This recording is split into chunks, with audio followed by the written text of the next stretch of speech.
लेकिन heart disease की अगर मैं सही से बात करूं, चूँकि अब अपने अनुभव में काफ़ी चीज़ें आ गई हैं, तो सो मैं आप लोग को बता रही हूँ।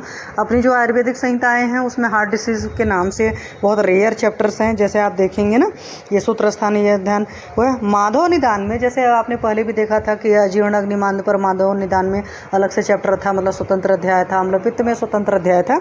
उसी तरह माधव निदान जी की अगेन फिर यहाँ पर ब्यूटी है कि उन्होंने हार्ट डिसीज़ पर अलग से चैप्टर ले रखा है। अदरवाइज़ हमारे चरक जी ने त्रिसूत्री है, त्रिशोथी है, इन सब सारे जगहों पर या बिखरा बिखरा है। उसी तरीके से हमारे सुश्रुत जी में भी बिखरा बिखरा है। तो कभी कभी इस तरह के क्वेश्चंस पूछे जाते हैं आप लोग से पीजी एंट्रेंस एग्जामिनेशन वगैरह के हिसाब से। इम्पॉर्टेंस क्यों है? इम्पॉर्टेंस इसलिए है कि बेटा आप लोग जो हो, मतलब आयुर्वेद का जो प्रैक्टिशनर है और बहुत अच्छे से डायग्नोज कर सकता है हार्ट डिसीज़ को। वरना क्या होता है कि नॉर्मल लोग जो हैं वो डिसीज़ को डायग्नोज बहुत अच्छे से नहीं कर पाते हैं। ठीक है, तो डायग्नोसिस हमको पता होनी चाहिए, पहली बात है। दूसरी बात ये है कि आप ईसीजी कराओ या इको कराने के बाद नहीं, उसके पहले भी अगर आपने बहुत सारे हार्ट डिसीज़ के ऐसे भी पेशेंट देखें तो नॉर्मल लोगों को भी बोल सकते हो कि हार्ट की प्रॉब्लम है, आप बाद में अपना ईसीजी को करा लो। लेकिन थोड़े बहुत भी साइन सिम्टम इधर उधर चल रहे हैं तो आप अपनी आयुर्वेद की वाली कार्डिक टॉनिक या हृदय दवाएँ जब चलाते हैं तो रिज़ल्ट अच्छे आते हैं। कई बार बस्ती वगैरह देने से बहुत अच्छे रिजल्ट आते हैं। मैं इस वजह से बता रही हूँ कि इटसेल्फ मैंने बस्तियाँ दी हैं, खास करके दशमूल की बस्ती इसमें बहुत अच्छा करती है। मतलब निरू बस्ती जब देते हैं तो दशमूल काढ़े की बस्ती दी जाती है। तो काढ़ों की बस्ती तो आप लोगों ने अगर पंचकर्म पढ़ा होगा तो उसमें क्वाथ होता है, क्वाथ के अलावा आपका सेंधो होगा, शहद होगा, और साथ में इसमें सौंफ जो होता है शतपुष्पा वाला, ये नॉर्मल सौंफ नहीं, सोया का जो होता है वो कल भी पड़ता है। वो सारी चीज़ डालकर दशमूल का काढ़ा बनाकर आप बस्ती देते हैं अल्टरनेटली। एक दिन इसको दिया, दूसरे दिन धनवंतर तेल की बस्ती देते हैं तो बहुत बढ़िया रिजल्ट आता है। क्योंकि अधिकतर उदावर्त के अगेंस्ट में भी इस तरह की डिसीजेज़ होती हैं। और सही से अगर आप सोचेंगे तो अधिकतर पेशेंट की अग्नि मंद होती है। पेशेंट का वो सब सारी चीज़ें वो सालों से चल रहा होता है, स्ट्रेस का हेतु होता है, बहुत ज़्यादा फिजिकल वर्क होता है, मेंटल वर्क होता है, या चिंतनात चिंतनम, रस धातु की दृष्टि क्या होता है? अति चिंतन करने से रस धातु की दृष्टि होती है। और जो हमारा हृदय रोग है वो रस धातु का विकार है। तो इस बात को याद रखिएगा। तो अगर आप इसमें रस पाचक वगैरह चलाते तो भी बहुत बढ़िया काम करता है। और इसी चैप्टर को आगे आप पढ़ेंगे तो यहाँ पर से आप देखोगे जैसे कोई मोटा मरीज है जिसको हार्ट की प्रॉब्लम हो रही है, उसको आप मांसपाचक मेदोपाचक भी दे सकते हो, depend on the condition define करिएगा। और कई बार ज्वर की भी चिकित्सा आप कर सकते हो। पेशेंट के आप देख लीजिए कि अग्नि कैसी है, उसका पाचन लेवल पर या ग्रहणीगत दृष्टि कितनी है, विकार कितना है, वो सब सारा चीज़ पर जब आप काम करेंगे तो बहुत बढ़िया रिजल्ट आते हैं। मैंने जो दवाएं यूज़ करी मैं आपको शुरुआत में ही बता दे रही हूँ। जैसे बृहत्वा चिंतामणि रस में बहुत ज़्यादा यूज़ करती हूँ ऐसे पेशेंट्स में। हृदयारणव रस है, हृदवा चिंतामणि रस है, इस तरह की दवाएँ हैं। प्रभाकर बटी है, कीक भस्म है, इस तरह की बहुत सारी मेडिसिन जो होती हैं यहाँ पर यूज़ होती हैं। ये तो ऐसा है, आगे आप पढ़ोगे। और सबसे बड़ी बात है बुक की ब्यूटी ये होती है कि जब आप प्रैक्टिशनर बन जाते हो ना, मतलब प्रैक्टिस करने लगते हो, तो उससे कुछ साल बाद जब बुक पढ़ते हो तो उसमें कुछ आपको नई चीज़ें स्ट्राइक करती हैं। जैसे अभी आप लोग को मेरा पढ़ाने का क्या मकसद था? मेरा एक मकसद ये भी था अंदर से, मैं सच बताऊँ, कि आप लोग के बहाने मेरा भी ज्ञानवर्धन होगा। और आप लोग भी देखिएगा कभी भी लाइफ में जितनी बार आप पढ़ेंगे या जितनी बार आपका जो पेशेंट आएगा, आप जब भी पढ़ाओगे किसी भी पेशेंट को या खुद पढ़ोगे अपने लिए भी, मतलब जैसे आपने जूनियर्स को पढ़ाया किसी को भी, तो आपको समझ में आएगा अच्छा चलो ये सीओ को यूज़ नहीं किया था, देख लेते हैं इस सीओ के क्या कंटेंट है, क्या रिज़ल्ट लाता है। तो क्योंकि अपना रिज़ल्ट जो होता है वो ज़्यादा काम करता है। जब तक सुनते हो तब तक लगता है कि नहीं शायद काम करता है कि नहीं करता है। अब जैसे मैंने भी सुना था दशमूल काढ़ा और मैंने दिया, हालांकि काढ़ों की बस्ती में कम बनाती थी पर बनाया, थोड़ा सा मेहनत भले लगता है, बट आप लोग भी बनाइएगा, दीजिएगा। ठीक है, तो इसमें संक्षिप्त उल्लेख ही है 5 तरह के हमारे यहाँ हृदय रोग डिफाइन है, दैट इज़ वातज पित्तज कफज सन्निपातज या त्रिदोषज। और एक हमारे यहाँ ब्यूटी है, आयुर्वेद की ब्यूटी है, कृमि हृदय रोग है। तो यहीं से समझ लीजिए टाइप के हिसाब से आपको समझ में है कि वात ट्रीटमेंट करोगे, पित्तज ट्रीटमेंट करोगे, कफज ट्रीटमेंट होगा, मतलब कफनाशक, वातनाशक, पित्तनाशक चिकित्सा होगी, त्रिदोषात्मक चिकित्सा होगी और कृमिहर चिकित्सा भी होगी। तो यहाँ पर मैं आपको कहूँगी जो भी आपको हार्ट डिसीज़ का पेशेंट मिलता है जिसके हिस्ट्री में आपको मिल जाता है कि कॉन्स्टिपेशन है, कब्ज है, तो कब्ज वाला मरीज़ को अगर हार्ट डिसीज़ हुआ है तो पक्का सी बात है उसको कृमिहर औषधि दीजिए, उसमें बहुत बढ़िया रिजल्ट आएंगे। जब हम पढ़ते थे तब हमें नहीं समझ आता था कि यार दुनिया भर के क्यों फालतू के टाइप वगैरह हैं, लेकिन अब चीज़ें समझ में आती हैं कि वजहें निकलती हैं उस तरीके से या लक्षण उस तरीके से आते हैं, और फिर वहाँ से हम अपनी चॉइस ऑफ ड्रग को प्लान कर सकते हैं। ठीक है, और ये मैंने आपको शुरुआत में बता दिया। सुश्रुत में जो हृदय रोग है नॉर्मल हृदय है, दैट इज़ एंजाइना है। एंजाइना के भी कई सारे आगे देखोगे कैटेगरीज हैं कि माइल्ड है, मॉडरेट है, तो इस हिसाब से वातिस पित्तज कफज का है। मेनली वातिक होगा तो पक्का सी बात है शोल होगा, तो अच्छा खासा मतलब सीवियर फॉर्म में होगा। उसके अलावा देखो कार्डियक पेशेंट के केसेस में शोथ बहुत मिलेगा। अब मैं ऐसे तो पेशेंट को नहीं जानती बिफोर मतलब, लेकिन स्टंट पड़ने के बाद में मैंने जितने पेशेंट्स को देखा या जिनकी हार्ट की सर्जरी हो चुकी है, ये अलग बात है कि मैंने जितने भी पेशेंट्स देखे उन सबके साथ में प्रॉब्लम था कि उनकी बीपी की मेडिकेशंस और शुगर की मेडिकेशंस बहुत लंबे चल रही थी, एलोपैथी मतलब 25-30 साल से, and they were the insulin dependent patient, और उनके साथ में पीडल ओडिमा बहुत अच्छा खासा था। ऐसे 2 केसेस मैंने देखा है, दोनों की आज की डेट में डेथ हो चुकी है। एक आंटी थे, उनका मोस्ट वाली 2019 या उसके पहले स्टंट पड़ा था, और एक आंटी को तो अभी फरवरी में पड़ा था, और मतलब हमारी सोसाइटी में रहते हैं दोनों, और उनको मैंने उनकी डेथ मतलब वेंटिलेटर पर जाने से 2 दिन पहले ही देखा था उनके कीर्तन में, तो अच्छा खासा पीडल ओडिमा था, मतलब पूरा पैर सूजा हुआ पड़ा था। तो कभी भी स्टंट वगैरह अच्छा नहीं पड़ता है, कुछ प्रॉब्लम होती है तो आप वहाँ पर पीडल ओडिमा देखेंगे। अदरवाइज़ मैं एक लोग को और जानती हूँ, उनको भी स्टंट पड़ा है, बट आप उनको देखोगे शी इज़ टोटली एक्टिव, उनके कहीं कोई स्वेलिंग नहीं है, कहीं कोई नहीं, हाँ थोड़े से डाउन से दिखते हैं पहले से, एज में ज़्यादा हैं दो सारे ही लोगों की मैं जो भी बात कर रही हूँ। बट अगर पीडल ओडिमा आ रहा है स्टंट टू स्टंट पड़ने के बाद में, it means that is the alarming sign, और वहाँ पर अगर हम आयुर्वेद के हिसाब से चिकित्सा करते हैं तो बहुत शानदार रिजल्ट मिलते हैं। आप अधिकतर देखिएगा ऐसे सारे पेशेंट्स को अग्निमांद की परेशानी भी बाद में रहती है। और अभी जो रिसेंटली एक डेथ हुई है उस केस में था कि पेशेंट को मोशंस नहीं हो रहे थे, और उसके बावजूद भी पेशेंट भी क्या हो जाता है कि भाई जब इस तरह की बहुत ख़राब हालत होती है ना, तो उतना अवेयर नहीं रहता या लोगों को बोल नहीं पाता है। हालांकि सारे ही लोग उसमें मतलब एजुकेटेड थे, मतलब आप समझो कि if they belong to 80 age group and they were graduate at their time, it means कि अच्छी एजुकेशन थी, है ना। तो अच्छी एजुकेशन के बावजूद भी कई बार लोग उतना बोल नहीं पाते हैं कि घर वाले वैसे इतना परेशान हैं, हम क्या बोलें, और इस तरह के केसेस। लेकिन आपके पास अगर कोई केस इस तरह का आता है तो आप वहाँ पर पाचनगत विकृति या ग्रहणी दृष्टि का कौन सा लेवल है उसको निकालने की ज़रूर कोशिश करिएगा। तो यहाँ पर मैंने बताया वातिक का, शोथ का, और साथ में श्वास रोग का। तो अभी जो रिसेंटली पेशेंट की डेथ हुई उसके केस में ये शोथ तो मुझे दिखाई था पीडल ओडिमा वाला, साथ में उनके घर वालों का कंप्लेन था कि उनको प्रॉब्लम मिली सांस लेने की हुई थी। तो वेंटिलेटर पर पेशेंट 10 से 12 दिन थी और उसके बाद हो गई हैं। तो इस तरह के भी केसेस आते हैं। कई सारे केसेस में तो जस्ट मरने से 1 दिन पहले ही पता चलता है। जैसे कुछ लोग का ऐसा भी हुआ कि उनका लॉकडाउन में हुई है डेथ, तो लॉकडाउन में इतना इजीली एसेसिबल नहीं था हॉस्पिटल लेकर तुरंत भागना, तो वहाँ पर ही जान लीजिए ये सब लास्ट में भी लक्षण आते हैं और शुरुआत में भी इस तरह की तकलीफ़ें आती हैं, वहाँ से पता चल सकता है। हालांकि आप लोग को मालूम है अभी उसके पहले भी जब आपने श्वास रोग पढ़ा था तो श्वास रोग में आपने पढ़ा था एक क्षुद्र श्वास दैट एक्सर्शनल डिस्पनिया और एक कार्डियक डिस्पनिया पढ़ा था। लेकिन वहाँ पर आपको देखने की ज़रूरत है कि वाकई डिस्पनिया जो हो रहा है उसका लेवल कितना है। पेशेंट साइनोस तो नहीं हो रहा, पेशेंट अवेयर में है कि नहीं है, पता चला पेशेंट से कुछ पूछ रहा है, पेशेंट सही से रिस्पॉन्ड नहीं कर रहा, कहीं खोया सा लग रहा है। तो अगर पेशेंट कहीं खोया लग रहा है तो आप वहाँ पर तुरंत अलर्ट होने जाने की ज़रूरत है कि सिचुएशन पेशेंट की ठीक नहीं है। मैं ये सब सारी चीज़ें क्यों बता रही हूँ कि मैंने इस तरह के पेशेंट देख लिए हैं, तो देखने से ज़्यादा पता चलता है देन ऐसे कि हम रट्टा मारते रहते हैं कि क्या क्या लक्षण हैं, कैसी चीज़ें हैं। ठीक है, तो ये सब सारी चीज़ें हैं। रेफरेंस में देखोगे तो चरक सूत्र 17 जो है कि अंतःशिरसी अध्याय है, और चिकित्सा स्थान में 26 में पड़ा हुआ त्रिमर्मीय है, और उत्तर तंत्र में है, अष्टांग हृदय निदान स्थान में है, चिकित्सा स्थान में तो त्रिमर्मिया सिद्धि वगैरह सब में, क्योंकि त्रिमर्म हृदय बस्ती और सिर जो होते हैं ये भी इंक्लूड है। CHF वगैरह भी कंजेस्टिव कार्डियक फेल्योर जो है, हार्ट फेल्योर जो है, ये सब सारी चीज़ें भी हृदय विकारों में ही हैं। लेकिन एलोपैथिक तरह उस तरीके से हमारे में नाम नहीं रहता है, ये चीज़ आप देखते हो। फिर हृदय रोग के केस में आप लोग जब फर्स्ट प्रॉप में आए होंगे तब हृदय वर्ड का पढ़े होंगे कि 3 वर्ड से मिलकर बना है, ह, द और य। हृदय का ह से हरति होता है, द से ददाती होता है, य से यति होता है। तो हरत का मतलब रिसीव करता है, अंदर ब्लड आता है, क्योंकि याद है हृदय को आपने पढ़ा है कि रक्ताशय है, रक्त का आशय है सबसे बड़ा। और द मतलब ददाती, ऑब्वियस सी बात है, यहाँ से ब्लड आता है और यहीं से होल बॉडी में सर्कुलेट होता है। और यति मतलब in this manner it moves. तो इतना तो हम लोग को पता ही है कि हार्ट के अंदर ही ब्लड प्यूरिफाइड के लिए भी आ रहा है और प्यूरिफिकेशन होकर के फ्लो भी हार्ट के थ्रू ही हो रहा है ना।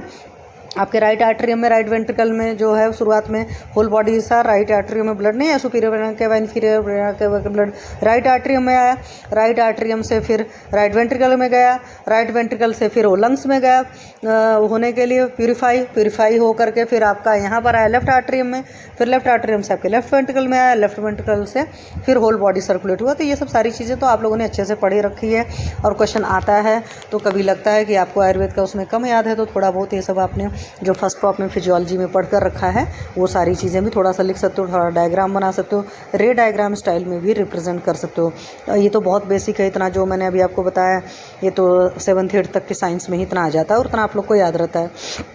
उसके अलावा हलायुध कोश में हृदय शब्द का भाषा विज्ञान, हृदय का क्रिया व्यापार का स्पष्ट संकेतक दे रखा है। उसके अलावा आयुर्वेद में जो अथर्ववेद है उसमें भी दे रखा है, जैसे अथर्ववेद में हृदयोता, हृदवर, हृदयामय ये 3 वर्ड उपलब्ध है। तो हृदय रोग तो देखो सिंपल सी बात है, हृदयामय, आमय मतलब भी बीमारी होती है। तो हृदयामय जो है, हृदयामय मतलब हृदयामय दैट इज हृदरोग सामान्य का द्योतक है, जबकि हृदरोग और हृदयोता से क्रम से इंडोकार्डाइटिस और पेरिकार्डाइटिस है। मतलब इंडोकार्डियम में उसके क्या डिफेक्ट हो रहा है, पेरिकार्डियम में, तो अथर्ववेद में है। इसका मतलब एक चीज़ ये भी है कि इस तरह की बीमारियां उस वक्त भी होती थी, ये चीज़ें भी जरूर सोचना चाहिए। ऐसा नहीं कि उस वक्त हेतु नहीं थे, या जितने हेतु हम पढ़ते हैं चरक सुश्रुत मतलब वाग्भट में दे रखे हैं, इट मीन्स कि उस तरह का व्यतिक्रम पहले लोग भी खाने पीने में करते थे। हाँ ये है कि जो हमारा आज की डेट में जो जंक फूड इधर 20-25 सालों में आया है, burger, pizza, chow mein, pastry, patties, cold drink, ice cream, ये सब चीज़ें उस टाइम में नहीं थी। तो इसलिए वो सब चीज़ें या क्षारी या विदाही चीज़ें आज की डेट में ज़्यादा हैं। आज की डेट में रात्रि जागरण ज़्यादा है, दिवाशयन ज़्यादा है, आज की डेट में स्ट्रेस ज़्यादा है, तो बीमारियाँ ज़्यादा अच्छे तरीके से स्कूट हो रही हैं, या कह सकते हो बीमारियाँ अपने सीवियर फॉर्म में आ रही हैं। जैसे अभी आपने श्वास रोग में पढ़ा था ना कि अगर सारे लक्षणों के साथ आपका श्वास अवेलेबल है, it means that is incurable. तो इस बात को आपको बहुत ज़्यादा ख्याल रखने की ज़रूरत है, ठीक है। फिर आयुर्वेद के संहिता ग्रंथों में जो देखोगे निदान वगैरह, चिकित्सा वगैरह सारी चीज़ें हैं। ये मैंने आपको पहले बता दिया कि कोई स्वतंत्र अध्याय इस पर अवेलेबल नहीं है। तो कियंता शीर्षी अध्याय आपके पीजी एंट्रेंस एग्जामिनेशन के क्वेश्चन के हिसाब से आ सकता है कि हार्ट डिजीज का कहाँ वर्णन है। हालांकि बहुत ईजी क्वेश्चन है बट कई बार याद नहीं रहता है, तो याद रख करके रखिएगा। मैंने आपको पहले बताया पीजी एंट्रेंस एग्जामिनेशन में वो 10-20% क्वेश्चन बहुत ईजी आते हैं, बट मेरिट में डिटर्मिनेशन में ईजी क्वेश्चन की बहुत बड़ी भूमिका होती है, क्योंकि ईजी तो सारे लोग करेंगे सही ना। तो चरक सूत्र 17 का नाम ये है, और त्रिमर्मीय सिद्धि जो है चरक चिकित्सा 26 का नाम है।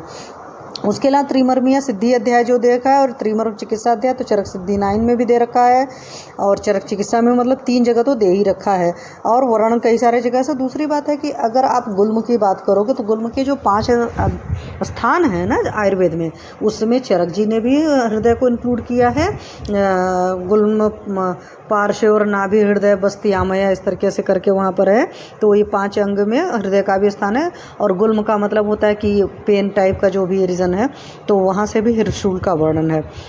और अष्टांग हृदय में राजक्षमा संबंधी जो 5वां अध्याय है, तो उसके बाद छर्दी हृदरोग तृष्णा चिकित्सा अध्याय दे रखा है। उसके बाद ही इट मीन्स कि देखो अगर राजक्षमा टाइप की संप्राप्ति होती है तो वहाँ पर भी इस तरह की चीज़ें होती हैं, या किसी को लंग्स की डिसीज़ होती है तो आप देखते हैं कि लॉन्ग टर्म में उसको हार्ट की डिसीज़ हो जाती है, या ये मैंने प्रैक्टिस में भी देख लिया है, जिनको हार्ट की डिसीज़ होती है उनको बाद में लंग्स की भी डिसीज़ हो जाती है।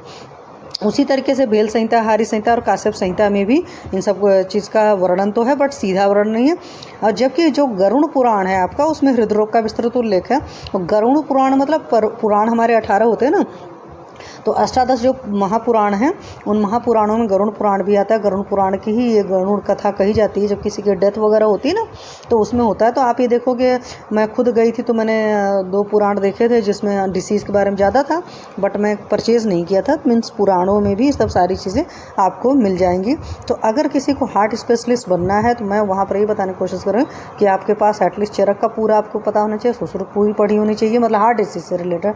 अष्टांग पढ़ लो, संग्रह हृदय, और साथ में अपने पुराण वगैरह पढ़ लो। साथ में आपको योग रत्नाकर वगैरह, भैषज रत्नावली वगैरह में जहाँ जहाँ मिलता है आप वहाँ से पढ़कर अगर हार्ट डिसीज़ में ट्रीटमेंट करना चाहते हो तो ऐसा नहीं है कि आप एलोपैथी वालों से कम बढ़िया ट्रीटमेंट कर सकते हो, आप बहुत अच्छा ट्रीटमेंट कर सकते हो। और सबसे बड़ी बात है कि हमारी जो ट्रीटमेंट की प्रोग्नोसिस है वो बहुत अच्छी है ना। डिसीज़ की प्रोग्नोसिस हम जब अगर एसेस कर लें सही तरीके से तो हम पेशेंट को चला सकते हैं, अगर पेशेंट सही तरीके से पालन करने वाला है तो पथ्य। रही बात की जीवन मृत्यु तो परमात्मा के हाथ में, उसको हम देने वाले नहीं बनते। जानते हैं, बट हम उनसे ज़्यादा बेहतर तरीके से एलोपैथ वालों से ठीक कर सकते हैं। हमारी इच्छा शक्ति और हमारे पास पेशेंट आए। कई बार ऐसा होता है कि हम कैलिबर वाले होते हैं, हमारे पास उस तरह पेशेंट नहीं आता, या हमारे पास पेशेंट कब आता है जब उसके पास बिल्कुल 1 रुपया भी नहीं होता है, उसकी बॉडी में 1% जान नहीं होती है।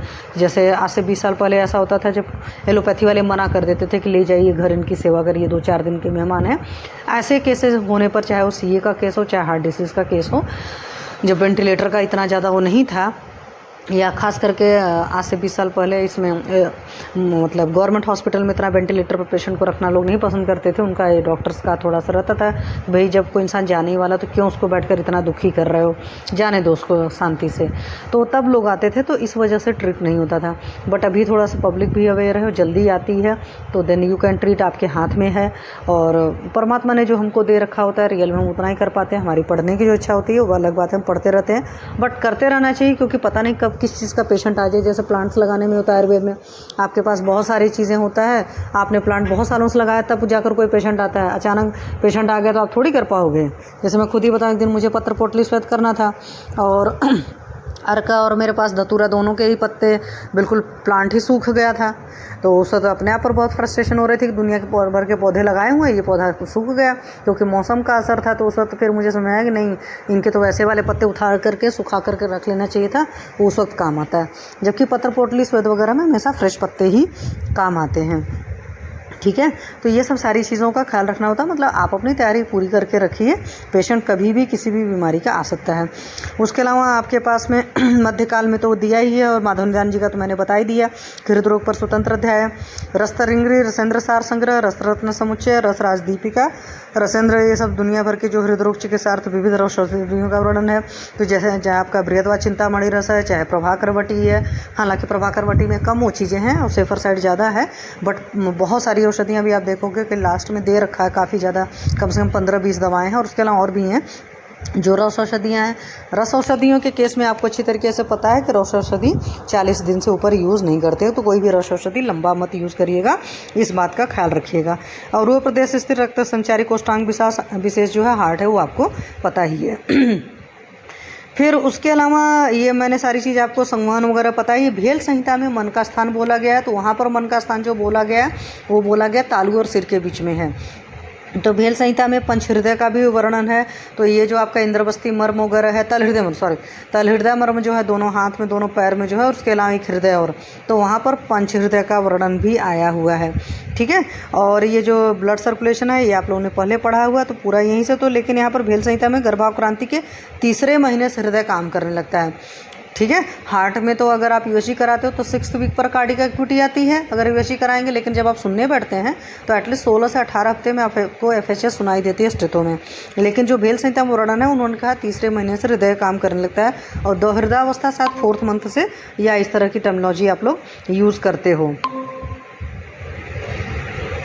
ठीक है, फिर उसके बाद है आपका इन सारी चीज़ों के अलावा, और विलियम हार्वे ने ब्लड सर्कुलेशन की करी थी, ये सब सारी चीज़ आपको फर्स्ट प्रॉप से याद है। फिर ये सब धातु पोषण क्रम में केदारीकुल्य न्याय, खलकपोत न्याय, क्षीरदधि न्याय, ये सब सारे न्याय वगैरह पढ़ चुके हो। इस तरह का क्वेश्चन नहीं ज़्यादा आना होता है। कई बार क्वेश्चंस में आ सकता है कि हृदय किस किस चीज़ का स्थान है। जैसे आपको मैंने बोला ना, कभी कभी मैटर बढ़ाने के लिए हमको एग्जैक्ट मैटर नहीं मिल पाता, तो हम लिख देते हैं कि भाई साधक पित्त का स्थान है, क्योंकि सारे मनोरथ को साधने का स्थान है। अवलंबक कफ है इसमें, देखो पित्त भी है, कफ भी, बयान वायु, मतलब इस तरीके से भी सोचो, हृदय में तीनों तरह की चिकित्सा में करनी पड़ती है।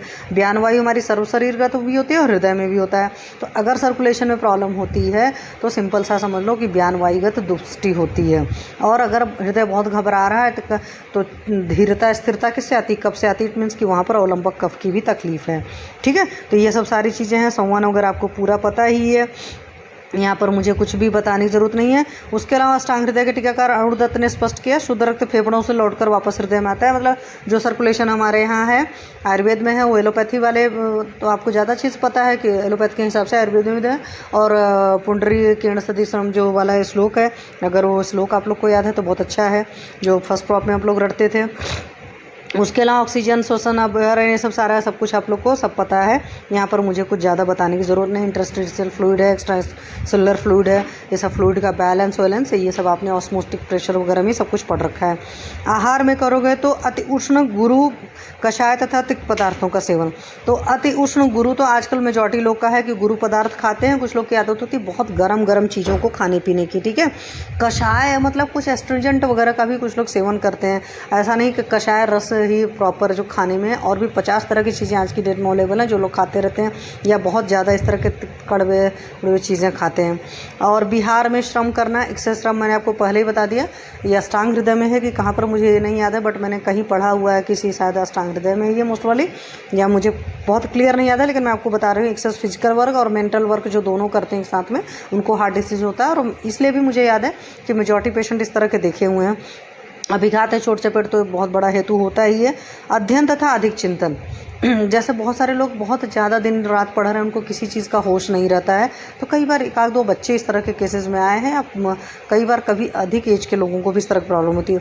और चिंतनात है, चिंतनम रस धातु की दृष्टि का लक्षण होता है। तो जो लोग बहुत ज़्यादा स्ट्रेसफुल लाइफ जीते हैं तो उनको भी हार्ट डिसीज़ होती है। वेग विधारण की हिस्ट्री तो मैं इस वजह से बता रही हूँ क्योंकि बहुत सारा सेक्टर ऐसा है या जॉब में, खास करके टीचिंग लाइन ऐसी है।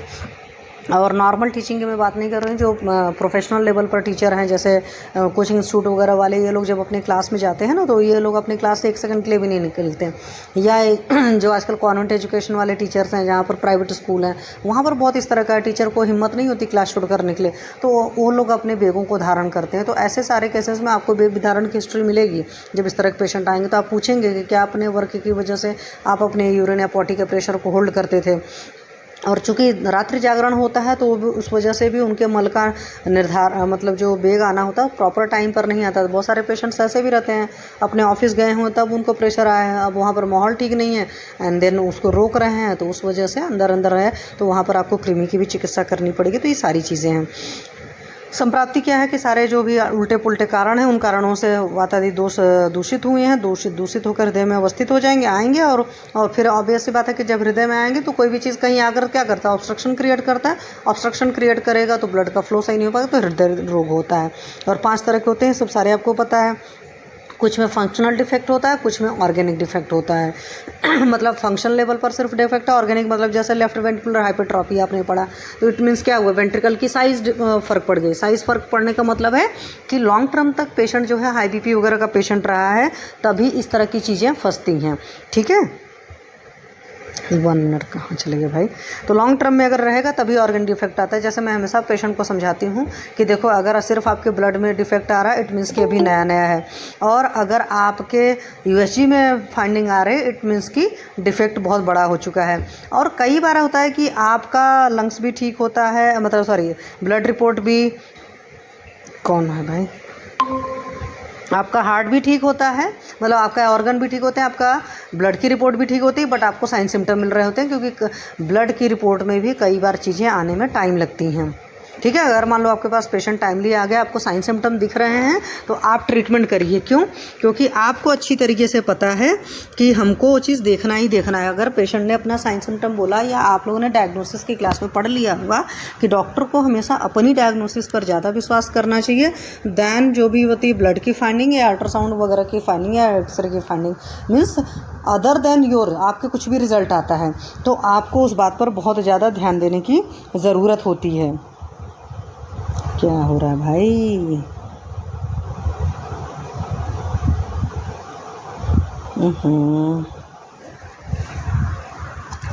1 मिनट बच्चा पार्टी।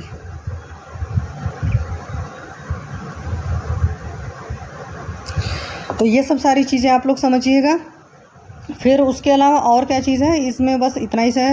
हाइपर लिपिडीमिया आज की डेट में पता ही, आपके पास जो भी पेशेंट आते हैं जो हार्ट डिसीज़ के, उनका LFT RFT सब डीअरेंज्ड होता है। लिपिड प्रोफाइल आप कराते ही हो, सिंपल सी बात है। देखो, हमेशा CBC जरूर कराना हर पेशेंट का, LFT liver function test, RFT renal function test, और कोलेस्ट्रॉल कराना ही कराना रहता है। और कोई लोड नहीं, पुराने टाइम वाला सिस्टम अपने दिमाग में मत रखना कि जो एनिमल प्रोडक्ट खाते हैं सिर्फ कोलेस्ट्रॉल की प्रॉब्लम उनको आती है। अब एनिमल प्रोडक्ट में ऐसे सोच लोगे तो आप आप ये सोचोगे भाई एनिमल प्रोडक्ट में क्या खाएगा इंसान, दूध और घी खाएगा, जो वेजिटेरियन है मैं उनकी बात कर रही हूँ। तो आपको वेगन्स मिल जाएंगे जो इस तरह के भी प्रोडक्ट नहीं यूज़ करते हैं, तो भी उनको प्रॉब्लम होती है, हाइपरलिपिडीमिया वगैरह की प्रॉब्लम होती है। आयुर्वेद का कंसेप्ट अगर आपने बहुत ध्यान से रखा तो आपको ये अच्छी तरीके से मालूम है कि ये क्या होता है कि आपका जब डाइजेशन नहीं सही होता है तभी इस तरह की प्रॉब्लम आती है। तो डाइजेशनगत कहाँ पर से क्या विकार है, इस बात को अच्छे से समझ लीजिएगा, ठीक है।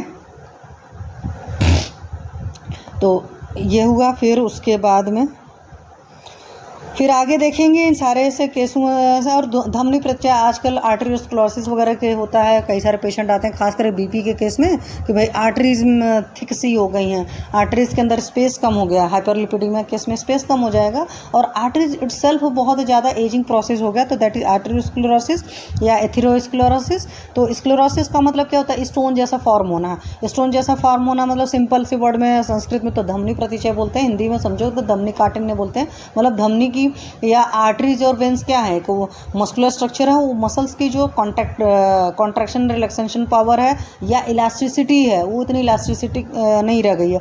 मतलब जितने उसके हिसाब से उसको कॉन्ट्रैक्ट करना चाहिए था, रिलैक्स करना चाहिए था, वो नहीं कर पा रहा है, तो उसकी वजह से भी ब्लड प्रेशर वगैरह की प्रॉब्लम आती है। और जिन लोग को भी लॉन्ग टर्म में बीपी की तकलीफ रहती है, चाहे हाई बीपी की चाहे लो बीपी के, उनको कार्डियक डिसीज़ होने के पूरे चांस होते हैं। तो ऐसे पेशेंट जब कभी भी आपके पास आते हैं तो कॉज रूल आउट करिए, उसके अलावा बीपी का ट्रीटमेंट करने के अलावा साथ में उनको कार्डियक टॉनिक देकर रखिए।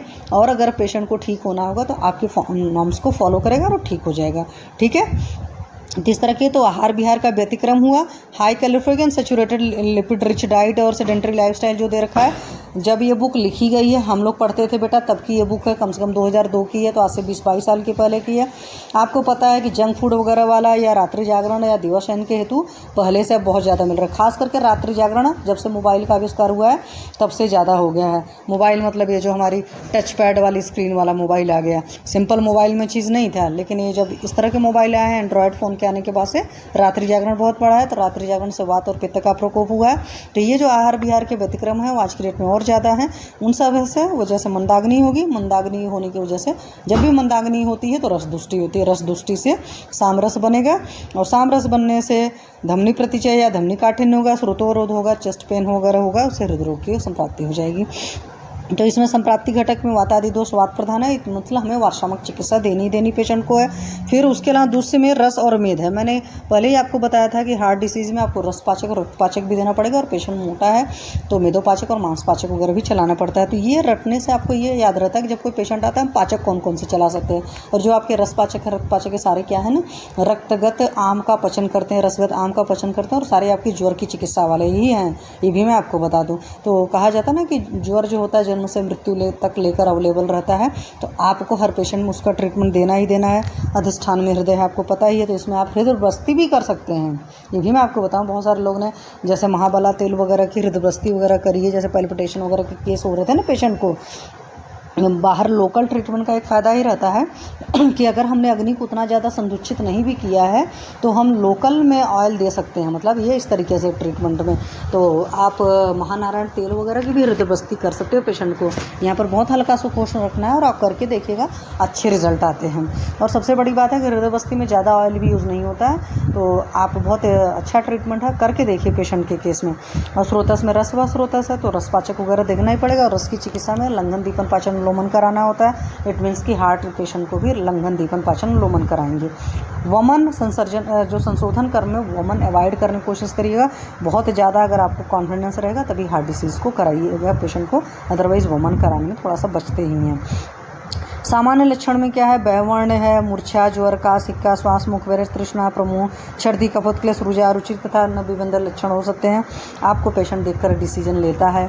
और आज की डेट में तो आपके पास पेशेंट डायग्नोस होकर आता है, बट उससे पूछिएगा क्या वजह है, क्योंकि नॉर्मली ज्वर के केस में भी बैवर्ण होता है। मूर्छा बहुत लास्ट की कंडीशन है। ज्वर वगैरह तो नहीं, कास और हिक्का श्वास वगैरह थोड़ा बहुत मिल सकता है। जो मैंने देखा मुखबेरस से तो भाई अग्नि की दृष्टि रसज विकार में मेनली आता है। ये सब सारी चीज़ें हैं। तृष्णा, प्रमोह, हाई बीपी वगैरह के पेशेंट रहते हैं तो उनके साथ में इस तरह की प्रॉब्लम रहती है। और आजकल तो पेशेंट आते हैं शुगर वाले, तो इस तरह के केसेस रहते हैं। खास करके ज़्यादा होगा मतलब अग्निमांद तो उसके में कफोत्कलेश होगी, पेन वगैरह तो कंप्लेन करता ही है, रुचि वगैरह इस तरह के लक्षण सारे मिलेंगे। ठीक है, अब ये देखो यहाँ पर उन्हीं सारे के उन्होंने इंग्लिश वर्ड लिखे और कुछ नहीं है। अब यहाँ पर कंपैरिजन में आप देखोगे तो सशुल हृदय रोग में आपका वातिक, पित्त, कफज तीनों है, सन्निपातिक को भी डाला हुआ है, और ये heart disease with pain, severe angina pectoris, moderate है, माइल्ड है, ये सब सारी चीज़ें लिखा है। लेकिन सन्निपातिक हृदय रोग में क्या है बोला, त्रिदोषस सारे, तो angina pectoris with myocardial infarction, MI मतलब वहाँ पर जो होता है अचानक ब्लड सर्कुलेशन बंद हो जाता है, इस तरह की कंडीशन। इन्फाक्शन का मतलब, इन्फाक्ट मतलब वहाँ पर हवा नहीं है, बिल्कुल भी एयर नहीं है, वहाँ पर ब्लड का सर्कुलेशन बंद हो चुका, तो एमआई वाली कंडीशन ये होती है। तो मैंने तो नहीं ट्रीट करा, मैं आपको ईमानदारी से बताऊँ, बट मेरी ही बैचमेट थी, आप उनका गूगल पर सर्च कर सकते हो, डॉक्टर दिव्या कजारिया मैम का जो आई में पोस्टर थे, तो उन्होंने इस तरह के एमआई वगैरह के पेशेंट को ट्रीट करे हैं और आयुर्वेद से ही ट्रीट करे हैं, और बहुत शानदार रिजल्ट है उनके, क्योंकि वो काय चिकित्सा से एमडी हैं और बाद में उन्होंने पीएचडी किया हुआ है, और आज की डेट में मेनली वो हार्ट डिसीज़ पर ही ज़्यादा काम कर रही हैं आई में। ठीक है, हमारे आपके अतर्रा की ही थी, तो क्रिमिज पांडुजन हृदय रोग है, तो ऑब्वियस सी बात है कि इसमें आपको क्रिमिग्न औषधियाँ देंगे तो उसका बहुत बढ़िया रिजल्ट आएगा। तो इसके अलावा शोथयुक्त हृदय रोग है, तो वातिक शोथ में हार्ट डिसीज़ विदुडीमा है, कार्डियक फेल्योर वगैरह के केसेस हैं। मैंने आपको बताया है कि जितने मैंने हार्ट डिसीज़ के पेशेंट देखे हैं उसमें पीडल ओडीमा वगैरह मिलता ही मिलता है। ठीक है, फिर श्वास हृदय रोग होते हैं, क्षुद्र श्वास, अभी आपने श्वास रोग में पढ़ कर रखा था, मतलब एक्सर्शनल डिस्पनिया वगैरह या कार्डिक डिस्पनिया वगैरह, तो इस तरह की तकलीफ रहती है। और सबसे बड़ी बात होती है ना, जो कार्डिक डिस्पनिया होती है ना, वहाँ पर आपको लगेगा ना पेशेंट ने काम धाम भी किया नहीं, कुछ नहीं किया, वो बैठा हुआ है, तो बैठे बैठे भी उसकी सांस फूल रही होती है, ये कार्डिक पेशेंट की हालत होती है। क्योंकि एनीमिया वाला जो केस होता है ना, उसमें जब काम करेगा, सीढ़ियाँ उड़ियाँ चढ़ेगा, तब सांस फूलेगा, तो इस तरह की तकलीफ होती है। बहुत तेज़ तेज़ बोलने से भी सांस फूलती है कुछ लोग की, ये सब चीज़ें भी होती हैं। अब ये जो दे रखे हैं कि वातिक हृदय रोग में क्या क्या साइन सिम्टम होंगे, और रट्टा मार लेना, क्योंकि अच्छा लिखना चाहते हो तो खिंचावट होगा, क्योंकि आयमते आकृष्ट यू है, या खींचने जैसा पेन होगा, pricking pain, crushing pain, breaking pain, tearing pain. तो पेन के भी बहुत सारे टाइप होते हैं, पेशेंट आपका इस तरीके से डिफाइन करता है पैटर्न, मतलब कटिंग पेन जो अंदर बोलते हैं, जब एंजाइना पेक्टोरिस वाला या हार्ट पेन बहुत ज़बरदस्त होता है, तब इस तरह की चीज़ें आपको मिलती हैं। और हृदय तथा हृदय मायोकार्डियल एमआई में भी इस तरह के लक्षण मिलते हैं, तो वो सब एमआई वगैरह डिफ्रेंशिएट करना आना चाहिए, क्योंकि कई बार मैं आपको बताऊं, बहुत सीवियर जब गैस बनती है तब पर भी लोगों को इस तरह के दर्द होते हैं। तो जकड़ाहट, मूर्छा, वेस्टर्न, तो आप देखेंगे वहाँ पर नब्ज वगैरह और पेशेंट की कंडीशन देखकर डिसाइड कर पाएंगे। तो चेस्ट पेन होगा, साथ में पैल्पिटेशंस वगैरह होगा। पैथिक में क्या होता है, हृदय क्लम होता है, हृदय क्लम तुम ग्लानिरित यावत, ये मधुकोश जी ने दिया, तो ये आपके पीजी एंट्रेंस एग्जामिनेशन के हिसाब से ज़्यादा है, क्योंकि आप पढ़ेंगे हृदय क्लो तो आपको याद ही नहीं पाएगा ग्लानी कहाँ हो रहा था, डाल दोगे वातिक, तो वातिक नहीं है भाई, ये पित्त का है। और कफज जी में ऐसा कुछ हो नहीं, मेनली मुख माधुर्य वगैरह, लाला प्रसिक वगैरह दे रखा है। और त्रिदोषस वाले को इन्होंने देखा, तू अपि सर्वलिंगम, तो विद्याद त्रिदोषम, तू अपि सर्वलिंगम, इस तरीके से आ सकता है। तो किसके लिए, ये त्रिदोषस हार्ट डिसीज़ के लिए। क्रीमीज वाले में कंडू उंडू होगा, जो हमारे क्रीमियों का बढ़िया सा लक्षण होता है, श्याव नेत्रता और शोथ ज़्यादा होता है। जो वही मैंने कहा ना, आप पेशेंट से हिस्ट्री लीजिएगा, हो सकता है पेशेंट को पहले कॉन्स्टिपेशन वगैरह बहुत ज़्यादा रहा है, अब पेशेंट याद नहीं रख पाता है, बहुत सारे पेशेंट्स जो होते हैं, तो वहाँ से आपको समझ में आएगा, तभी ये सब चीज़ें कंडू की या क्रीमी की हिस्ट्री ज़्यादा मिलती है। और इटसेल्फ बाहर से भी कुछ हिस्ट्री लिए हो खान पान के तरीक़ों से, जैसे कुछ लोग जो बाहर का बहुत खाते पीते हैं, तो उनके साथ में इस तरह की प्रॉब्लम आती है।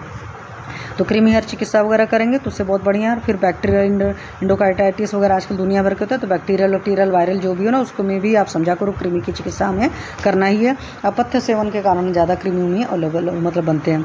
फिर उपद्रव में हृदय रोग में क्लम होता है, बिना श्रम के थकावट, ये मैंने आपको बोल दिया। इजी फैटिक, ऐसे बैठा बैठा पेशेंट को होता है। डिप्रेशन वगैरह की कंडीशन होती है अधिकतर, मतलब हार्ट डिसीज़ का जो पेशेंट होता है ना, वो बहुत आपको वैसा नहीं दिखेगा, बहुत एनर्जेटिक सा, क्योंकि अंदर से बेचारा बहुत दुखी रहता है। विषादो रोग वर्धना नाम हार्ट डिसीज़ के पेशेंट में बहुत देखने को मिलता है, अंदर से दिल टूटा टूटा सा रहता है, जैसे क्योंकि साधक पित्त की कमी होगी और अवलंबक कफ की भी कई बार कमी होती है, या अवलंबक कफ होता भी तो गलत तरीके वाला कफ होता है। क्योंकि हमारे यहाँ क्या है, सारी चीज़ें एक बिल्कुल कह सकते हैं ना कि एक बॉर्डर लाइन में है, साम्यावस्था रहनी चाहिए। साम्यावस्था के इधर है चाहे साम्यावस्था के उधर है, दोनों ही केस में तकलीफ होती है। तो डिप्रेसिव टाइप की फीलिंग रहती है। मैंने जितने कार्डियो पेशेंट देखे हैं ना, बहुत होपफुल नहीं रहते हैं, और जो थोड़े से भी होपफुल होते हैं वो बहुत जल्दी ट्रीट हो जाते हैं, मतलब वो चलते भी हैं अच्छे से।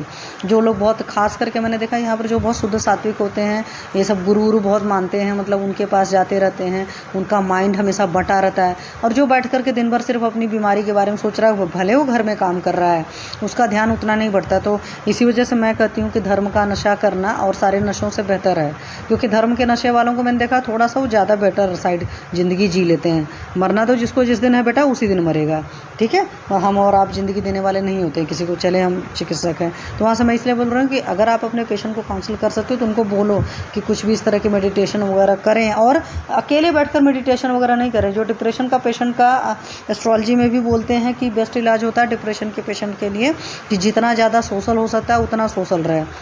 इस पर मैंने शायद वीडियो बना करके भी पहले डाला हुआ था, मैं फिर से एक बार रिपीट कर दूंगी, क्योंकि अधिकतर मैंने देखा है कार्डिक पेशेंट के केस में डिप्रेशन बहुत ज़्यादा होता है। तो आप सोशल रहने का फ़ायदा ये होता है कि जब आप 10 लोग की 10 बातें सुनते हो तो आपको कई बार लगेगा भाई मैं तो कम परेशान हूँ, ये ज़्यादा परेशान है। दूसरी बात है, दूसरों की परेशानियों को सॉल्व करने में इंसान का दिमाग ना अलग तरीके से काम करता है, और अपनी परेशानियों को सॉल्व करने में इंसान अंदर दब सा जाता है, बहुत ज़्यादा स्ट्रेस बहुत फील करता है। तो इस वजह से भी जितने भी डिप्रेशन वगैरह के पेशेंट होते हैं उनका बेस्ट ट्रीटमेंट होता है कि दे शुड बी सोशल, ठीक है। गिडीनेस वगैरह, शोस वगैरह, इस तरह के भी लक्षण मिलते हैं। जैसे अभी हमारी सोसाइटी में जिनकी डेथ हुई है परसों, उनके साथ मैंने ये चीज़ देखा हुआ। तो मैंने कई सारे इस तरह के हार्ट डिसीज़ के पेशेंट्स को देखे हैं, और उनको मतलब स्टंट पड़ने के बाद में कौन लोग कितने कितने दिन सर्वाइव हुए हैं। कई जैसे हमारी सोसाइटी में 4-5 डेथ हो चुकी है, जिसमें लोग को पड़ा है स्टंट, उसके 1-2 महीने बाद ही उसमें इन्फेक्शन कॉज हो गया है। जिसकी जितनी ज़िंदगी थी, कोई 2-4 महीने चला है, कोई 1 महीने चला है, इस तरह की चीज़ें हुई हैं। तो वहाँ से अपने अनुभवों के बेसिस पर मैं यही कह सकती हूँ कि इमरजेंसी में एलोपैथ में ले जाइए, लेकिन स्टंट डलवाना this is not the solution, क्योंकि पेशेंट को जब महीने भर बाद ही चले जाना है तो उसमें इतना उसको दुखी क्यों करना। आयुर्वेद से ट्रीट करके देखिए, जितनी सांसें लिखी होंगी उतना बेहतर आ पाएगा, ठीक है। अरिष्ट लक्षण में कोल्ड क्लैमी स्किन, अगर आप हाथ टच करते हैं और हाथ में पेशेंट को हल्का सा गीलापन आपको लगता है तो समझ लो ये अरिष्ट लक्षण है। अब मैंने जो पेशेंट्स को देखा है, मैंने इतना ध्यान नहीं दे पाई हूँ, क्योंकि अभी हमारे यहाँ जिनकी डेथ हुई है उनको मैंने पैर तो उस दिन छुआ था, उनका हाथ देखा नहीं था, तो बहुत अच्छे से मैं नहीं बता सकती। बट कुछ पेशेंट्स को मैंने हार्ट डिसीज़ के अलावा भी देखा, उनका हाथ छुओगे तो ऐसे लगेगा चिपचिपापन का, ठीक है। डायलेटेड प्यूपल्स तो पक्का सी बात है लास्ट स्टेज के लक्षण होते हैं। टीयरिंग रेट्रोस्टर्नल पेन भी बहुत सीवियर केस में मिलता है। ऐसे पेशेंट आपके सामने नॉर्मल बैठा हुआ तो इस तरह की चीज़ें नहीं मिलती। अरिष्ट लक्षण है, कई बार अरिष्ट के आने पर भी इंसान बच जाता है कि नहीं। चिकित्सा में निदान परिवर्जन है, विश्राम में शारीरिक तथा मानसिक दोनों करना पड़ेगा। क्यों? क्योंकि अधिकतर वजह होती है excess physical work and excess mental work, तो इसलिए रेस्ट देना पड़ेगा। आहार संबंधी नियंत्रण करना पड़ेगा। बहुत सारे लोग बहुत उल्टा पुल्टा खाते पीते हैं, वो सब बंद नहीं करेंगे तो हार्ट डिसीज़ ठीक नहीं होती है। ऐसे कई सारे लोगों को मैं जानती हूँ कि सीवियरिटी रहती तो 2-4 महीने या 2-4 दिन या 2-4 हफ्ते फॉलो कर लेंगे, 2-4 हफ्ते बाद फिर से उनकी दारू है और क्या बोलते हैं मीट मांस चलना शुरू हो जाता है, और एंड देन दे डिज़र्व की मतलब उनकी सोच रहती है कि नहीं मेरा सब ठीक हो गया। ऐसा नहीं होता है। आयुर्वेदिक दवाओं से हमने आपको एक नॉर्मल सा फीलिंग करा दिया, तो इसका मतलब ये नहीं है कि आप कचड़ा खाना शुरू कर दीजिए। आहार संबंधी नियंत्रण रखना पड़ता है। संशोधन में जैसा दोष रहेगा उस हिसाब से विचार करके चिकित्सा करोगे। संसमन चिकित्सा तो वाताधिक्य होने पर पुष्करमूल बहुत बढ़िया काम करता है, क्योंकि पार्श्वशूल हरा नाम है। तो आपको याद है ना कि गुल्म के स्थान में पार्श्वशूल है, तो आपको बहुत बढ़िया 2-3 जगह रिजल्ट आता है। पुष्करमूल का रिजल्ट आपको हार्ट डिसीज में बहुत मिलता है, आपको सांस की बीमारी में बहुत बढ़िया रिजल्ट मिलता है। तो पुष्करमूल को यूज़ करिए। बिचौरा नींबू है, नींबू पानी वगैरह भी हार्ट डिसीज में अच्छा काम करता है। शुंठी, कचूर, हरितकी तथा वचा का कषाय दीजिए। अगर वाताधिक्य है, पित्ताधिक्य में देखो यहाँ पर अभी मैं आपको दिखाऊंगी शुंठी बहुत अच्छी जगह से है, तो बहुत बढ़िया। बहुत सारे लोग शुंठी को बहुत अच्छे से यूज़ करते हैं, क्योंकि हमारी शुंठी जी श्रेष्ठ आम पाचक होती हैं। पित्ताधिक द्रव्यों में मधुर द्रव्यों से सिद्ध क्षीर या घृत का प्रयोग करें। कफाधिक्य में बमन द्वारा शोधन करके त्रिवित मूल, बला, रासना, शुंठी देखो फिर से घुस गया, हरितकी भी घुसी, पुष्कर मूल, एला तथा पिपली मूल के चूर्ण का सेवन करें। ज़्यादा कुछ नहीं समझ में आता तो आपने सेलेक्ट कर लीजिए हरितकी को, शुंठी को, वचा को या पिपली को, और पेशेंट की कंडीशन देखकर करिए। यानी कि मैंने सेलेक्ट कर दिया तो मैं तीनों को दूंगा। आप देख लीजिए ना वहाँ किस चीज़ की ज़रूरत है। अगर आम बहुत ज़्यादा है तो शुंठी सिद्ध जल दे दीजिए। अगर आपको देखना पेशेंट को बहुत ज़्यादा अनुलोमन की ज़रूरत है तो हरितकी दे दीजिए रात में गर्म पानी से, ठीक है। पिपली मूल वगैरह भी दे सकते हैं, पिपली सिद्ध क्षीर भी दे सकते हैं, वो भी बहुत बढ़िया काम करता है। और कृमि शरीरों में स्नेहयुक्त मांस, दधी तथा तिल वगैरह दिया जाता है। इन सबके साथ चावल का भात 3 दिन तक खिलावें। तीव्र रेचन दीजिए, कृमि रोज़ में तो देना ही पड़ता है सारी चीज़ें। और सामान्यतः वमन कर्म नहीं कराना चाहिए, वही मैंने आपको पहले ही बता दिया। अगर बहुत कमांड है तो ही कराओ, अदर हार्ट डिसीज़ के पेशेंट को रुको। चिकित्सा में सामान्य में अर्जुन क्षीरपाक है, शालपर्णी है। अर्जुन क्षीरपाक कभी अच्छा रिजल्ट देता है, कभी नहीं भी रिजल्ट देता। मैं साफ साफ आपको बता दूं, अगर आपका पेशेंट बहुत लीन एंड थीन टाइप का है तो अर्जुन क्षीरपाक दीजिए, वरना अर्जुन क्या होता है, कषाय रस होता है। और अगर स्तंभन टाइप का उसका हिस्ट्री दिख रहा है तो स्तंभक औषधि नहीं दीजिए। हमारी अर्जुन जो होती है कषाय रस में आती है, ठीक है। और अर्जुन जी को हमारे चरक जी ने उदर्त प्रशमन गण में दे रखा है, तो अर्जुन को अगर आप वहाँ पर देते हो, क्या बोलते हैं, स्किन डिसीजेज़ में, तो अर्जुन के ज़्यादा बढ़िया रिजल्ट है। तो आप डिसीजन लीजिए। बहुत सारे लोग अर्जुन को मतलब ऐसे तो हम लोग पढ़ लेते थे हृदय करके, लेकिन बहुत सारे लोग अर्जुन को नहीं भी यूज़ करते हैं, और देते भी हैं तो प्लेन अर्जुन चूर्ण नहीं देते हैं, हमेशा अर्जुन क्षीर पाक देते हैं। क्योंकि दुबला पतला पेशेंट रहेगा तो उसको दोगे बला मधु यष्टि पंचमूल सिद्ध क्षीर दे सकते हैं। अर्जुन पत्र का स्वरस कुछ लोग देते हैं, पुष्करमूल चूर्ण, करवीर योग, गोधूम योग, नागबला चूर्ण भी देते हैं बहुत सारे लोग, और हिग्र कंधवादी बटी पाठाद्य चूर्ण, नवक गुगलू, जैसे पेशेंट बहुत मोटा होगा तो वहाँ पर उस तरह की चीज़ें देते हैं। रस औषधियों में श्रृंग भस्म है। श्रृंग भस्म आपको पता है कि लंग्स की डिसीज़ में भी बहुत बढ़िया काम करती है, और हार्ट डिसीज़ में नाग आप अभी देखोगे जब रस औषधियाँ जितनी है ना, सब में अभ्रक पड़ा हुआ है, क्योंकि अभ्रक जो होता है आपके प्राण व स्रोतस पर बहुत बढ़िया काम करता है, और आपके प्राण व स्रोतस में आपका लंग्स और हार्ट दोनों ही आता है। हृदयारण रस है, प्रभाकर वटी है, चिंतामणि है, तो हृदयारण और प्रभाकर वगैरह तो मैंने सब यूज किया है। चिंतामणि में बृहत्वा चिंतामणि रस मैं यूज़ करती हूँ, विश्वेश्वर रस मैंने नहीं यूज़ किया है। अर्जुन घृत नहीं पेशेंट को दिया। अर्जुनारिष्ट मैंने चलाया अपने बहुत सारे पेशेंट को, बट मैंने मेनली स्किन डिसीजेज में ज़्यादा चलाया, और किसी काल को थोड़ा बहुत मुझे लगा तो वहाँ पर भी अर्जुनारिष्ट मैंने चलाया है। और पुनर्नवा मंडूर वगैरह, जहाँ पर श्वेत वगैरह की संप्राप्ति आप वहाँ पर बड़े अच्छे से यूज कर सकते हो। उसके अलावा वातिर्दों में मस्तु सौवीरक तैल है, बिलवादी तैल है, पंचकोलादी तैल है, पुनरादि इत्यादि घृत, पुष्करमूलादि, क्वाथ वगैरह, कलह का है, इन सब का कर सकते हो। आप देख लो पेशेंट को जैसी ज़रूरत है उस हिसाब से दीजिए। पित्त में बलवान तथा कफ रोगी होगा तो श्रीपणी, कटपल, यष्टि मधु, मधुसिता गुड़ तथा अनुपात तथा जल के मिश्रण कराकर वमन करा सकते हो। इन पर मतलब सारी चीज़ों का सार ये है कि terms and condition apply, patient की जैसी सिचुएशन होती है हमें वैसी चीज़ें देनी होती है। शीतल प्रदेव परिसेचन करा सकते हो, विरेचन कराना है तो द्राक्षा मधु परुषक के मिश्रण द्वारा करा सकते हो। कुछ नहीं समझ में आ रहा तो यष्टि मधु और कटकी को दे सकते हो। आपको उतना भी डर लग रहा है ना, आप सीधे द्राक्षारिष्ट वगैरह दे सकते हो। द्राक्षासो तो नहीं, द्राक्षारिष्ट अच्छा काम करेगा, क्योंकि द्राक्षासो तो थोड़ा सा अग्नि का कम हो रहता है। नहीं तो मुनक्का भी सीधे उबाल करके पानी में दे दिया तो वहाँ से भी आ सकता है। ये डिसीजन आपको लेना है कि मेरे पेशेंट को कौन सा हृदय रोग है, और उसके हिसाब से हम करेंगे। हृदयादि चूर्ण है, पित्तज्वर है तो कषायों का यूज़ कर सकते हो। अर्जुन या लघु पंचमूल या अष्टि मधु का क्षीरपाक दे सकते हो। बस्ती प्रयोग में तिल मधु तथा यष्टि की बस्ती दें यदि विबंध हो तो। मैंने तो वो वाली दी है, ठीक है, जो मैं अपनी बस्ती दी हूँ मैं आपको बता रही हूँ। लेकिन मैंने ये पढ़ने के बाद डिसीजन लिया था कि नहीं, मैं इस बस्ती को भी ट्राई करूँगी, अगर मुझे किसी पेशेंट को लगा तो मैं दूंगी। अब यहाँ पर तिल मधु तथा यष्टि लिखी, पक्का सी बात है ये है आपका काढ़ा, और दोनों ही चीज़ का वो है, तो थोड़ा सा सैंडो सॉल्ट डाल लीजिएगा तो बस्ती ज़्यादा बढ़िया काम करेगी। जो बस्ती बनाने का तरीका रहेगा इस तरीके से सोचोगे तो ये आपकी सहस्नेह बस्ती हो जाएगी। तो सहस्नेह बस्ती भी कुछ लोग देते हैं, और सबके अपने अलग अलग कॉम्बो हैं, बट पित्त मतलब हृदय रोग में इस तरीके से दे सकते हो। जांगल पशु पक्षियों का मांस रस दीजिएगा, मांस मत दीजिएगा।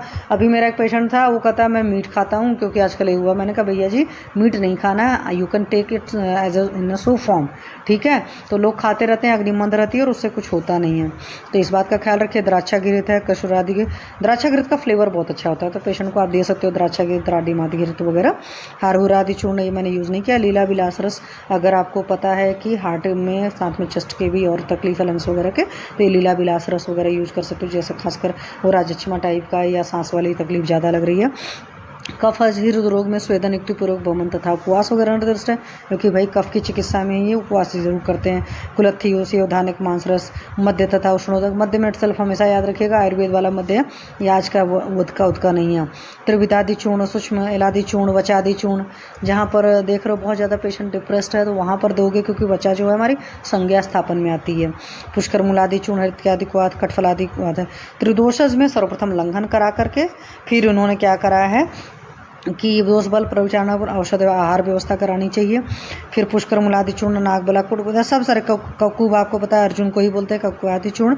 पुष्कर मूलादि क्वाथ, 10 मूलादि क्वाथ दे सकते हो। 10 मूलादि क्वाथ बहुत अच्छे से यूज़ कर सकते हैं, हालांकि मैं क्वाथ के अपेक्षा इसको ज़्यादा यूज़ करती हूँ रिस्ट को।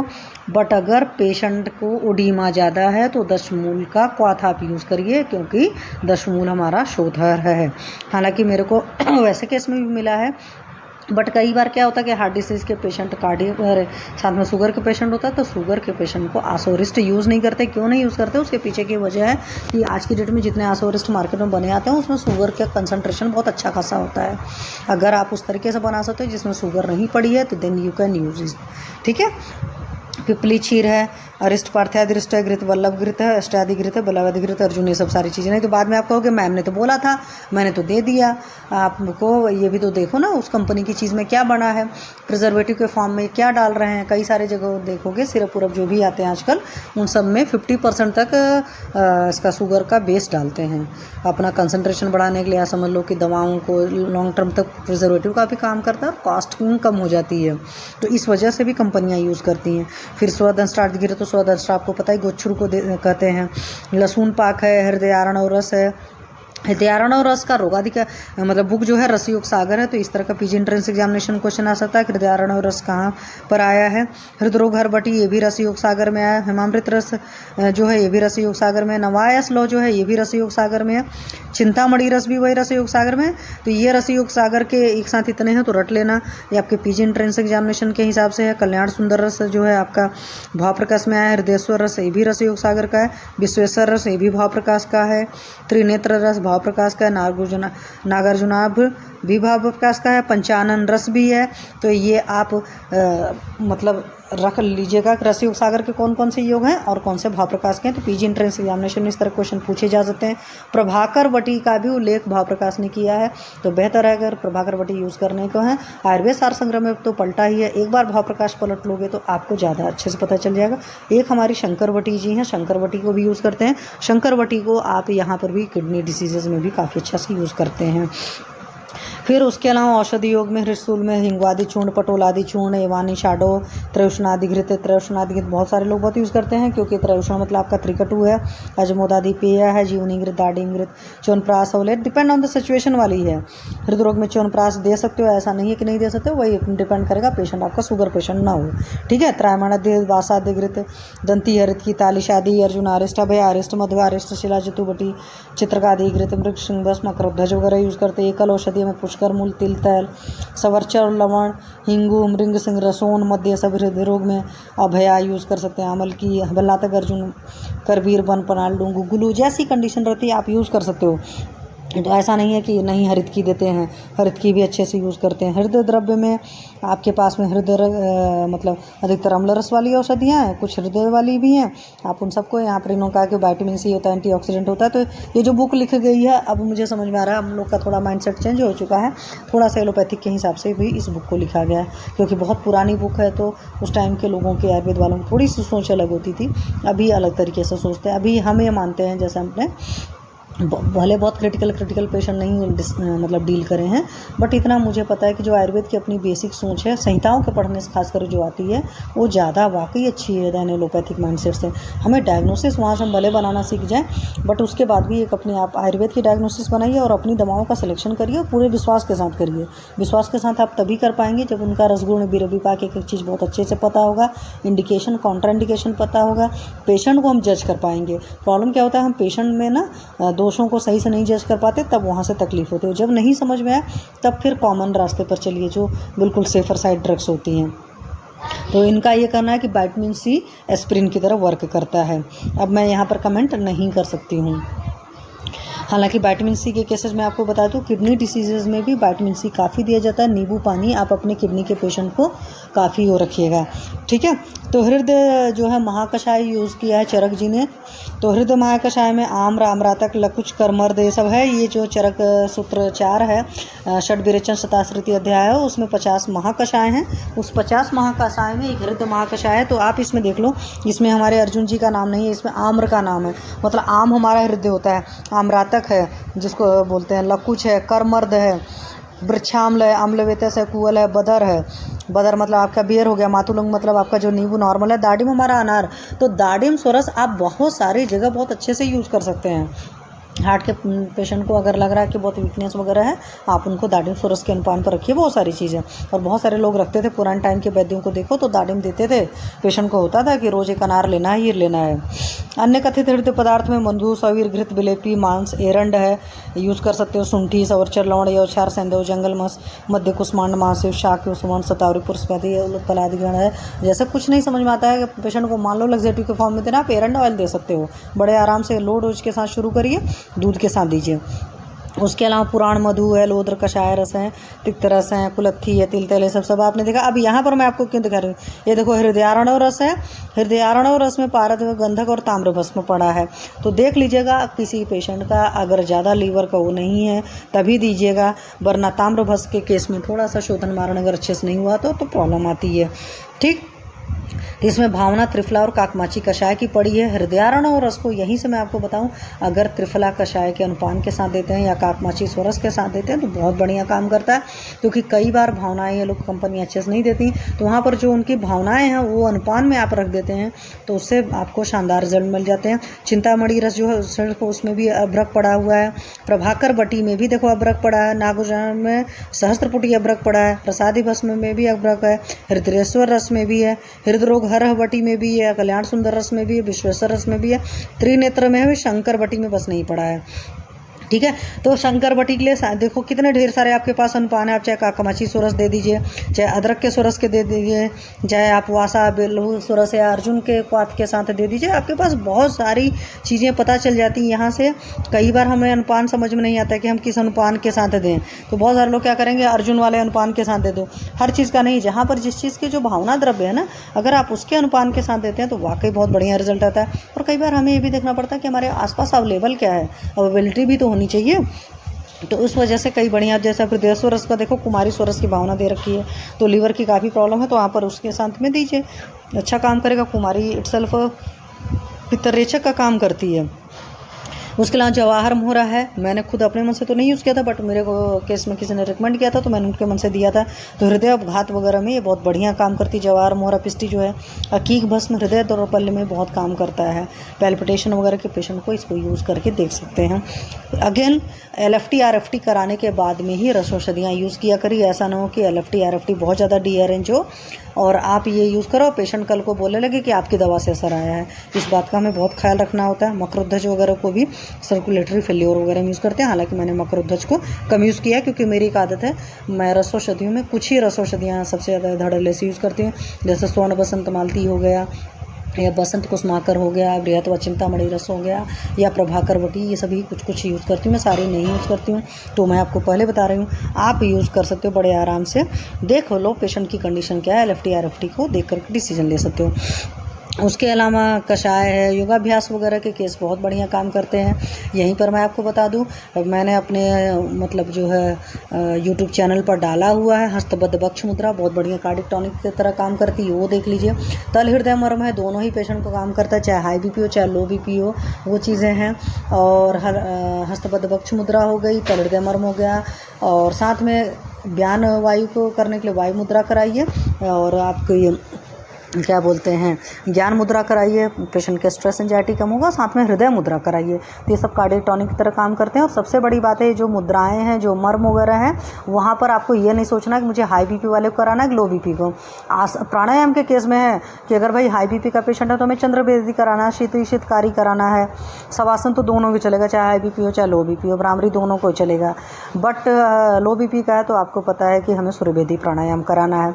ठीक है, अगर आपका हार्ट डिसीज़ का पेशेंट कपालभाति करता है तो वहाँ पर डिसीजन देख करके लीजिएगा। मैं कपालभाति ऐसे पेशेंट को रिकमेंड नहीं करती हूँ, कई बार गलत तरह के स्ट्रोक पड़ने से भी बहुत प्रॉब्लम पड़ जाती है। ठीक है, तो ये सब सारी चीज़ों को, तो योगाभ्यास वगैरह कराइए। योगाभ्यास है, मर्म वगैरह कराना, इन सब के शानदार रिजल्ट आते हैं, बशर्ते पेशेंट बड़े प्यार से और बड़े क्या बोलते हैं विश्वास के साथ करता है, तब अच्छे रिजल्ट आते हैं। शिरोधारा आप करा सकते हो। उरोबस्ती, जो हृदय बस्ती की बात मैंने करी थी कि आप महानारायण तेल कुछ नहीं समझा रहा तो उससे कर सकते हो। पुष्कर मूल चूर्ण दे सकते हो, अर्जुन त्वक चूर्ण लोग यूज़ करते ही हैं। अर्जुन त्वक का क्षीरपाक यूज़ करते हैं, अर्जुन आरिस्ट यूज़ करते हैं। ये भी मैं बता दूं, अर्जुन त्वक क्षीरपाक जो होता है बहुत पैलेटेबिलिटी अच्छी नहीं होती है, तो पेशेंट सीवियर कंडीशन में यूज़ करता है, लॉन्ग टर्म में नहीं ले पाता है और उससे भी ज़्यादा घटिया फ्लेवर होता है हमारे इनका अश्वगंधा जी का। नमक गुगलू पक्का सी बात है, पेशेंट मोटा सा होगा तो उसी में यूज़ करना है। लिंथिन पेशेंट को नमक गुगलू नहीं यूज़ करते हैं। ब्राह्मी उस पेशेंट के लिए जिसके अंदर बहुत ज़्यादा एंजाइटी है, आप लोग को हमेशा मैंने बताया है कि ब्राह्मी आप वहाँ यूज़ करिए जहाँ पर हमें पेशेंट को थोड़ा सा डाउन करना है, और वचा वहाँ यूज़ करिए जहाँ पेशेंट को हमें उठाना है। तो डिप्रेसिव पेशेंट में आप वचा यूज़ करिए, और जो बहुत ज़्यादा एंजाइटी वाले पेशेंट हैं उसमें ब्राह्मी को यूज़ करिए। तो ये सारी व्यवस्था पत्र हम लोग उस टाइम में आप लोग के एज में रट लेते थे, आज की डेट में हमें पता है कि कैसे पेशेंट को क्या देना है। और शोथ वाले उपद्रव हो रहे हैं तो पुनर्नवा मंडूर वगैरह है, करबीर के योग हैं। करबीर मैंने कम यूज़ किया है क्योंकि नेरियम इंडिकम जो है मेरे दिमाग में रहता है विश्व में आता है, तो मैंने कम यूज़ किया है। श्वेत परपटी आप यूज़ कर सकते हो। श्रृंग भस्म बहुत बढ़िया से यूज़ कर सकते हैं। प्रभाकर रस है, प्रभाकर वटी है, हृदयारण है, डिपेंड ऑन द सिचुएशन। नहीं कुछ समझ में आता है तो एक बढ़िया सा दीपन पाचन लोमन दो, और साथ में कोई हृदय द्रव्य दो, और साथ में जो मैंने जितने डाले हुए हैं मर्म वगैरह और आसन प्राणायाम वाला सारी चीज़ें कराइए। और हर हफ्ते पर उसकी हर 2-2 4-4 दिन पर देखिए। सबसे पहले जैसे ही आपने उसकी पाचनगत विकृति को सॉल्व किया ना, तो आपको पेशेंट बिल्कुल ठीक सा मिल जाएगा। आप करके देखिएगा, आपको अच्छा लगेगा। ठीक है, चलो आप बताओ, किसी को कोई क्वेरी?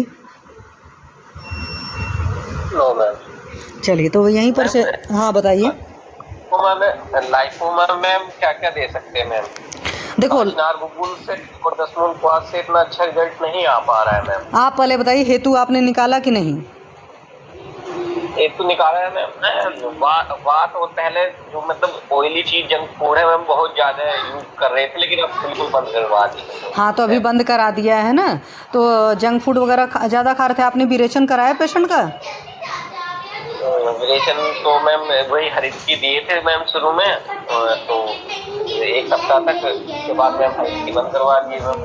पेट में से उनका साफ हो रहा। नहीं, एक वो वाला विरेचन नहीं, हरित की वो तो डेली वाला विरेचन है ना, एक वीकली विरेचन दे दो। ठीक है, चाहे आप हरित की चूर्ण ही दे रहे हो, आप वीकली विरेचन दीजिए। पेशेंट की प्रकृति क्या है? वात कफज है, तो आप ऐसा, वात कफज है ना, आप इसमें शुंठी 1 ग्राम डाल करके 5 ग्राम